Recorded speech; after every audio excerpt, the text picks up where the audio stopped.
Welcome to our continued study of the music of the Dark Ages. This week we will be discussing the Troubadour. Troubadours wrote songs, and most of the music they wrote was about love, a specific kind of love, courtly love, in the court between rich people.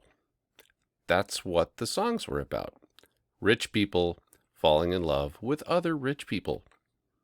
That's because the rich people were the ones that could afford to pay the troubadours. So that's how that worked. A troubadour was a writer and performer of poetry and songs during the Middle Ages, or the Dark Ages, they called them. They would often play an instrument and sing at the same time. That way they could make their songs or poetry a little bit more interesting. So they often did that.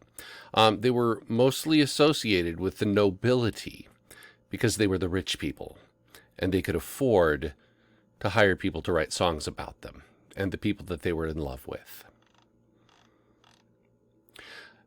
And the poetry that they wrote was invariably linked with the music that they wrote as well. You would rarely hear just a poem read. They would tell a story through song, much like people do today. There are still a few original troubadour melodies that have survived the 1,000 years or so since they were written. There's about 300 of them that we know of in modern society. And there were female troubadours. We called them a troubadours. And they could play instruments. They could sing. Probably not in church. That was frowned upon. But these were songs about love. So they had their own ideas. Most of the music by troubadours was what we call monophonic, meaning there was one melody line. You would hear, some accompaniment going with it on a lute or a shawm, maybe, the odd sackbut now and then. That's a real instrument, by the way. But they were monophonic, meaning one sound. One of the greatest patrons, or the person that wrote the checks, of the medieval troubadours and musicians was Eleanor of Aquitaine. And that's probably, we know that because we have some music left from that time period. And she probably paid for a lot of it. So there was a lot written about her and how great she was. You better believe it. The one thing about the medieval troubadours that separated them from a lot of the other musicians of the time is that they were known by their own name. That was not the case for most musicians. It was a trumpet player who was, employed by the king, or it was the town singer. They wouldn't have a name. It wasn't important. But the troubadours, since they hung out with all the rich people again, all the nobility, they ended up actually being known by their name. That was kind of a big deal back then.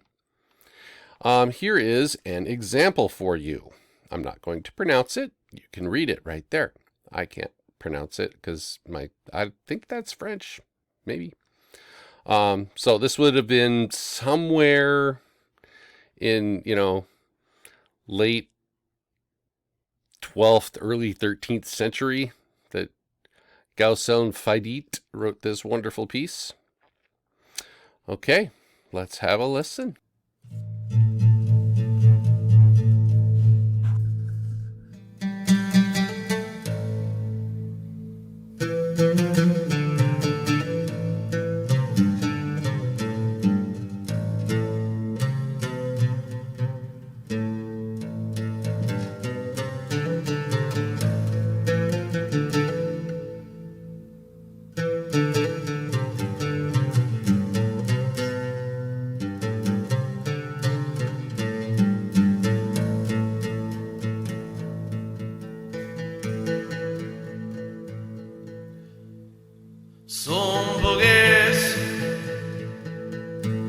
est son voler descendant brisa corvorum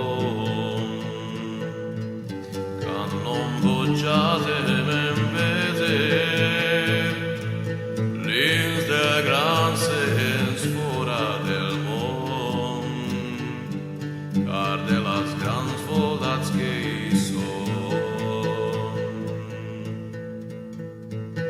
es veia mager qui senten segre sonant adesien cardo blamen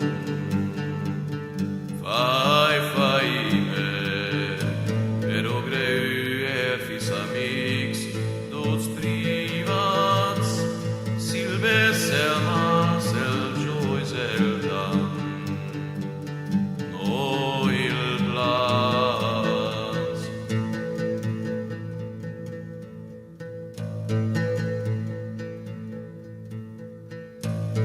tota som mi vengra placer si tot suje el matrač piom samors mi voges tant valer que d'amoros cors deciron mi pogues d'un joi jausion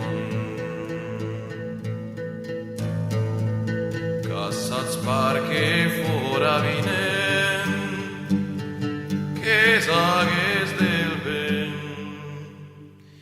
qui il malsen siempre irá a ser mas trait sofre e foram jois e plazers modotrats sapre se mas en fos d'un joi pagans.